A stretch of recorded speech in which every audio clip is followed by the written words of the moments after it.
Hello friends, welcome back to mom semi food kitchen channel. ఇవాల్టి special dhaba స్టైల్లో పనీర్ బఠానీ కాజు masala recipe.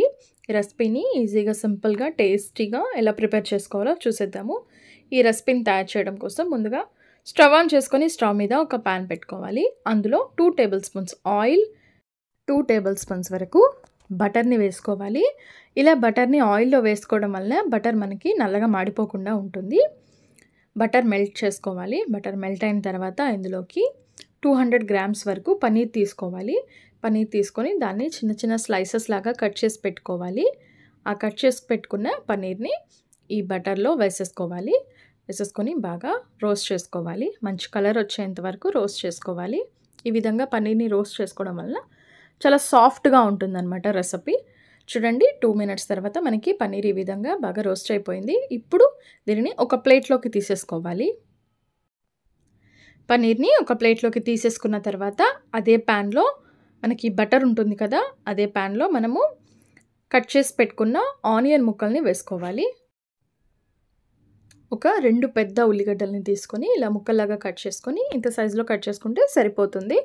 ఆ ఉల్లిగడ్డ ముక్కల్ని కూడా ఇందులో వేసేసుకోవాలి. నెక్స్ట్ ఇందులోనే 2 పచ్చిమిరపకాయలని వేసుకోవాలి, కాస్త స్పైసీగా ఉండడం కోసం కర్రీ. అండ్ నెక్స్ట్ ఇందులోనే ఒక 10 వెల్లుల్లిపాయ రెమ్మల్ని కూడా వేసుకోవాలి. అండ్ నెక్స్ట్ ఇందులోనే ఒక 3 పెద్ద టమాటాలను తీసుకొని దాన్ని ముక్కలాగా కట్ చేసి టమాటా ముక్కల్ని కూడా వేసేసుకోవాలి.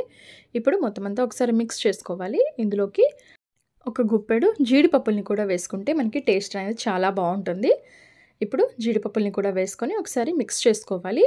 అండ్ ఇందులో మనకి ముక్కలు త్వరగా మగ్గిపోవడం కోసం కాస్త సాల్ట్ని కూడా యాడ్ చేసుకోవాలి.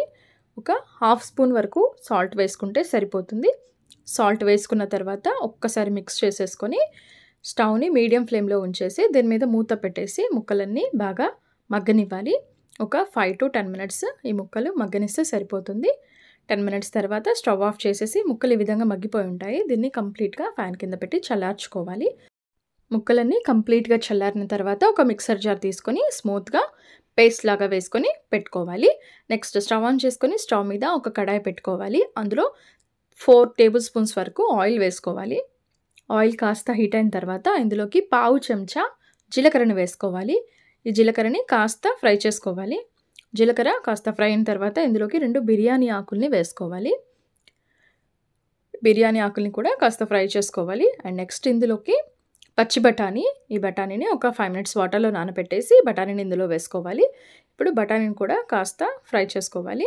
బఠానీ కాస్త వేగిన తర్వాత ఇందులోకి మనం ముందుగా మిక్సీ వేసి పెట్టుకున్నాం కదా ఆనియన్స్, టమాటో, కాజు ప్యూరీ, దాన్ని ఇందులోకి వేసేసుకోవాలి. వేసేసుకొని మొత్తం అంతా ఒకసారి మిక్స్ చేసేసుకోవాలి.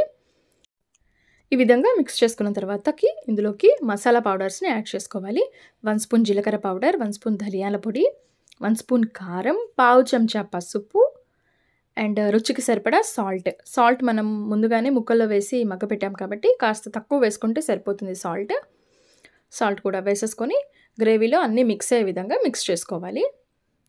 ఈ విధంగా మిక్స్ చేసుకొని దీని మీద మూత పెట్టేసి ఒక 7 to 8 మినిట్స్ వరకు కుక్ చేసుకుంటే సరిపోతుంది. 8 మినిట్స్ తర్వాత మనం ఈ గ్రేవీలోకి ముందుగా ఫ్రై చేసి పెట్టుకున్నాం కదా పన్నీర్ క్యూబ్స్ని, ఆ క్యూబ్స్ని ఇందులోకి వేసేసుకోవాలి. వేసేసుకొని క్యూబ్స్ అన్నీ గ్రేవీలో మిక్స్ అయ్యే విధంగా ఒకసారి మిక్స్ చేసుకోవాలి.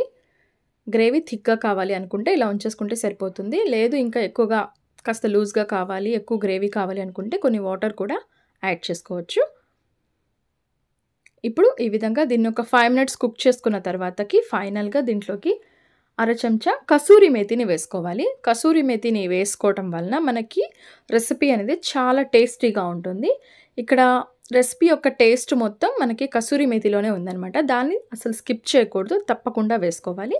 వేసుకొని ఒకసారి మిక్స్ చేసుకొని 2 మినిట్స్ కుక్ చేసుకొని స్టవ్ ఆఫ్ చేసుకుంటే మన రెసిపీ అనేది రెడీ అయిపోయింది.